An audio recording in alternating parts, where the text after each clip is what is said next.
So let's talk about word problems. A lot of you guys are struggling with it. It's more of a mental thing than anything. You need to start thinking in terms of what we're doing. You know, look at these tips that I've given you here. What is it that this lesson is talking about? What have we been doing this week? We're talking about law of sines and cosines and area of a triangle, right? So that's what we have to decide is what is this problem? Is it going to be law of sines, law of cosines, or is it going to be the area of a triangle? So that's the first thing you want to look at is this part. The second thing is, try and draw a picture representing what's going on. That way you have a little bit better understanding. And remember, your picture should be trying to fill in the part about what you don't know. You're looking for one of these, obviously. So we should be drawing some sort of triangle and either finding a set or, trying to figure out if it's law of cosines. Now, the next thing you should do is highlight some information on there that might be important, might be useful. And then finally, identify the question. What is the problem asking for? So let's look at the first one. During a figure skating routine, Jackie and Peter skate apart with an angle of 15 degrees between them.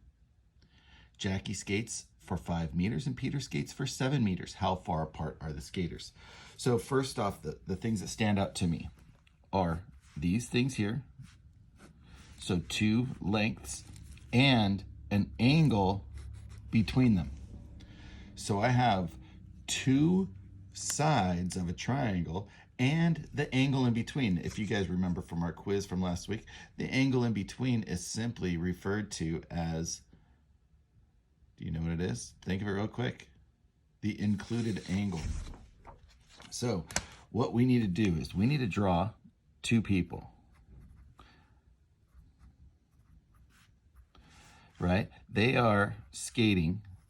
One side's a little bit longer than the other one. This one's going to be 5 meters. This one's 7 meters. And the angle in between is 15 degrees.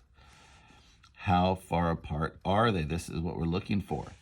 So little things that we're trying to do. Now, if you look at this, 2 sides and an angle in between, we don't have a set. So this must be the law of cosines. Okay? We have 2 of the sides, so we're looking for the 3rd side. So with law of cosines, if we're looking for a side, it's A equals the square root of side 1 squared plus side 2 squared minus 2 times side 1 times side 2 cosine angle. So in this case, 15. So cosine the included angle. So this is simple. Just plug everything in. 5 squared plus 7 squared minus 2 times 5 times 7, and then obviously cosine 15 degrees. When you do that, I'm just going to round to 2 decimal places because it doesn't ask or it doesn't state. So I will get 2.53 and keep your units meters. All right, so that's the first one. Let's look at this next one. 2 observers are standing on a shore half a mile apart at points A and B. So if we just drew that real quick, 2 people on some shoreline. Here's my triangle. They are half a mile apart. And this is A, this is B. It doesn't matter. You could switch them up if you wanted to. It also says the measure of angle and measure the angle to sailboat at point C at the same time. So there's some sailboat way out here. And they're trying to figure out the distance from each person. So this one to the sailboat, this one to the sailboat. But they do say that angle A right here is 63 degrees, and angle B is 56 degrees. So what are we looking for? We're looking for not only this guy, but we're also looking for this guy. And how are we going to find it? Is it law of sines? Is it law of cosines? Is it the area? Well, since we're looking for two sides, it's definitely not the area. So we have to figure out if it's law of cosines or sines. Do we have a set, or can we get a set? That's the number one question here. And the answer is yes, we do have a set because we are given two angles. So therefore we can find the third angle. 63 plus 56 is 119. And therefore this must be 61 degrees.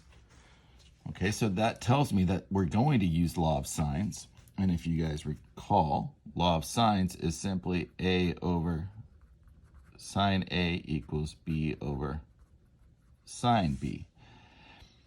And we're going to do this twice because we want to find both of these. So let's do let's do side A first. So I know it's going to be A over sine 63 equals our given, which is 0.5 over sine 61. If we cross multiply,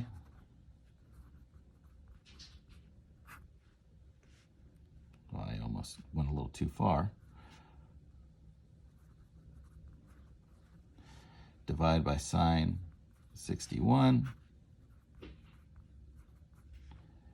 and you will get A equals approximately 0.51 miles. So this is 0.51 miles.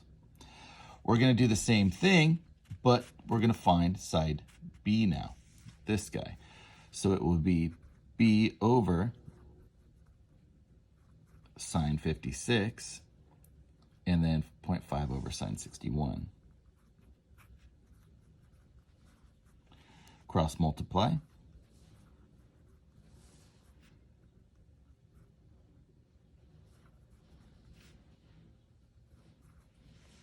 Divide.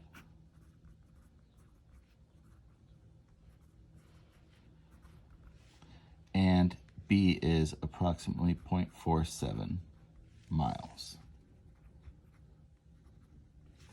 So once again, try and use the data that's given, try and draw a picture and have that picture represent what it is that we've been learning in class.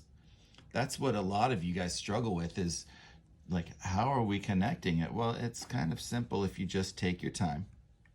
Know what we're doing. In class, we're drawing triangles, and we're using law of sines, cosines, or the area. Use those things the best you can and try and connect the dots. Take care.